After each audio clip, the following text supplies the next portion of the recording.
Celebrations in Bengaluru over RCB's IPL victory after 18 years turned tragic as stampedes at two locations left at least 11 people feared death.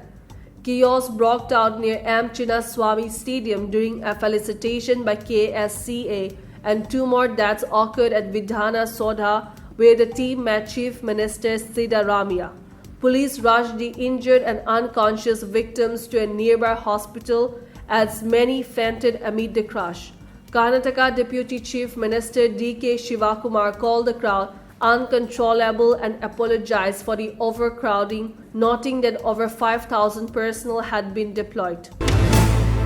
Major flooding in Manipur has led to widespread power outages with several substations and transmission lines being submerged. The Manipur State Power Company Limited MSPCL reported disruptions in Imphal East, Senapati, Tamenglong, Ukhrul, Kamjong and Kangpokpi district.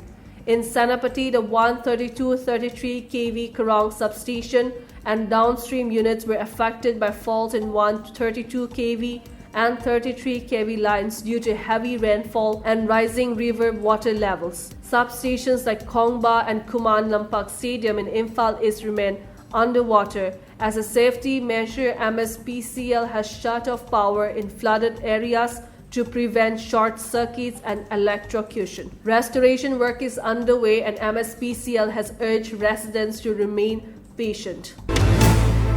The Youth Tipra Federation YTF, the youth wing of the Tipra Mota Party TMP, will launch a statewide agitation next week demanding action against Tarit Kanti Chakma, the district magistrate of Gumati district, for allegedly disrespecting party chief Pradyot Bikram Manikya Debarma on May 25.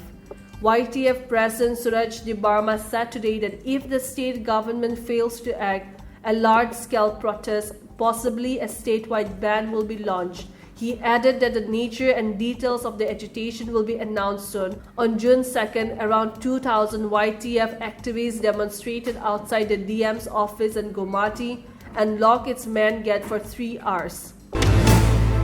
India has strongly objected to the Asian Development Bank ADB's decision to grant $800 million in aid to Pakistan, warning today that the funds may be diverted to military spending amid stalled economic reforms and a declining tax to GDP ratio. New Delhi argued that the Islamabad increasing defense expenditure, often at the cost of development, cannot be justified by citing resource limitation. The ADB package includes a $300 million policy-based loan and a $500 million program-based guarantee to support fiscal reforms. India also pointed out that Pakistan's tax to GDP ratio fell from 13% in financial year 2018 to 9.2% in financial year 2023 despite higher defense spending.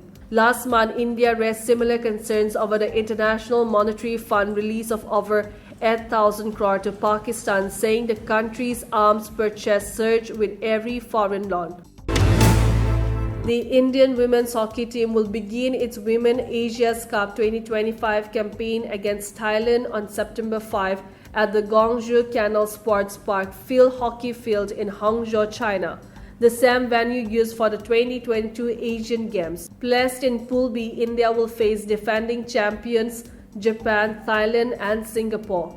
Pool A feature hosts China, Korea, Malaysia and Chinese Taipei. The tournament will run from September 5 to 14, 2025. After securing bronze in the previous edition, Team India will aim for a gold finish this time.